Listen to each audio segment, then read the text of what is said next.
Bigyan natin ng reaksyon, opinion itong post ng JMA News.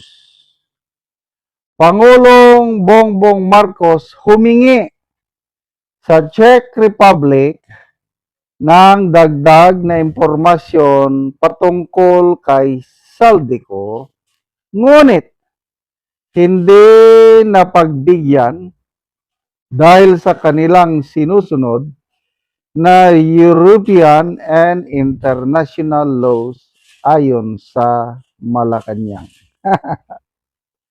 Grabe. Ayaw nilang tigilan talaga si Saldico, ano? And in fairness, maganda. Maganda yung pagpupursigi nila na matunton, malaman kung nasaan ngayon si Saldico. Dahil ako personally, gustong-gusto ko rin na maibalik na dito sa ating bayan si Saldico. Dahil opinion ko lang ito, naniniwala ko na isa siya sa mga mastermind sa nakawan sa flood control at iba pang, hindi lang flood control, sa lahat ng ahensya ng gobyerno, pinasukan na nila eh. Doon sa PNP, yung balita noon na ilang billion yun, yung procurement ng firearms ng pulis, pinasok doon.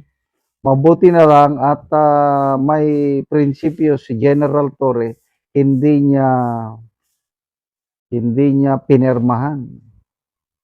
Then maliban diyan, may mga budget insertion din na inaamin ng PNP, inaamin ni DILG Secretary Remulla, ibinabalik nila yung mga insertion. At lahat yan, tingin ko, kagagawan ni Saldico, kailang may basbas ng kanyang mga amo. O kung sinong amo niya, alam niyo na, hindi very ano na yan, obvious na yung mga amo niya. So, kailan nila mahuli at maibalik sa Pilipinas si Saldico? Yan ang tanong na wala pang kasagutan. Maraming natuwa ko nang inanunsyo ng Pangulo na nahuli na si Saldico. Yun pala. Ibang meaning ang nahuli according to Auntie Claire is na-stop. Hindi nakagalaw. Ngayon, malaya na ulit Saldico. So gustong malaman ng Pangulo additional information. Kailang dinedma sila. Kasi iba ang pag ng batas natin dito, pwede bendelo tayo dito eh. Sa kanila doon, batas is batas. Walang makaka-bend sa mga batas nila. Bawal! Di bawal. Kahit sino ba naman ang Marcos na yan? Balitado na kung ano ang nangyayari dito sa Marcos Jr. administration. Hindi naman itong mga ambassadors na nandito sa atin, minomonitor nilang nangyayari sa bansa at nire-report nila sa kanilang boss, sa kanilang mga presidente, sa kanilang gobyerno. Kaya alam nila kung ano ang kalakaran ng Marcos Jr. administration. So, sa ngayon, wala na. Kahit yung balita ng DFA na inanunsyo ni Auntie Claire Castro na may reliable information na si Saldico nag-apply ng asylum sa France. Reliable information lang yun. Walang kasiguruhan. Sinupalpal sila ni Attorney Harry Roque na paso na naman si Auntie Claire dahil may strict confidentiality ang mga application ng asylum. And to me, mas maniwala ako kay Attorney Roque dahil siya mismo nag-apply ng asylum and hopefully ma ano ito, maaprubahan. Kasi wala, ginigipit nila sa Attorney Roque.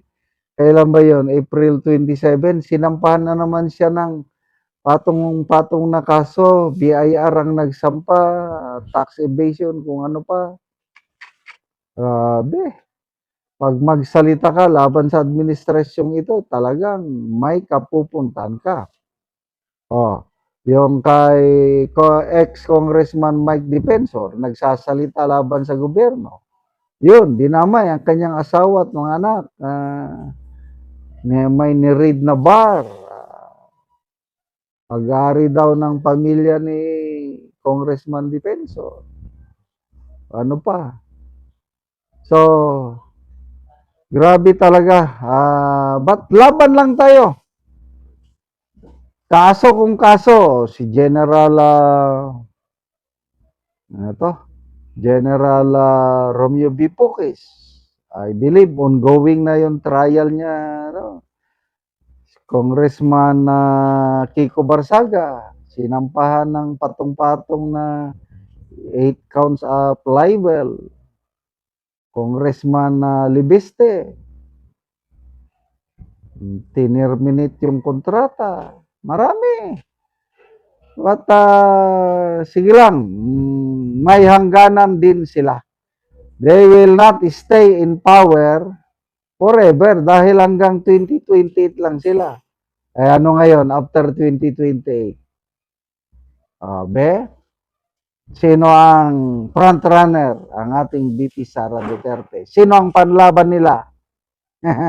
Problema nila malaki. Remulla, sabi niya, I'm prepared for this job. But I don't know if the people are prepared for me. Which is a good admission na alanganin siya. Baka hindi nakanda ang tao na butuhan siya. Kasi ang kanyang ratings napakababa. Halos wala pang 1% yung mga rating sa mga survey. Samantalang si BP Sara is 30 plus. Ang pinakamataas ng rating ni BP Sara is 46 sa Okta Research. Layo. So, ganyan talaga ang buhay. Gulong ng palad. Kung minsan nasa ilalim, kung minsan nasa ibabaw. Gulong ng palad ang buhay ay. Si Saldi ko noon. Akala mo, hindi matitibag. Si, Romualdez.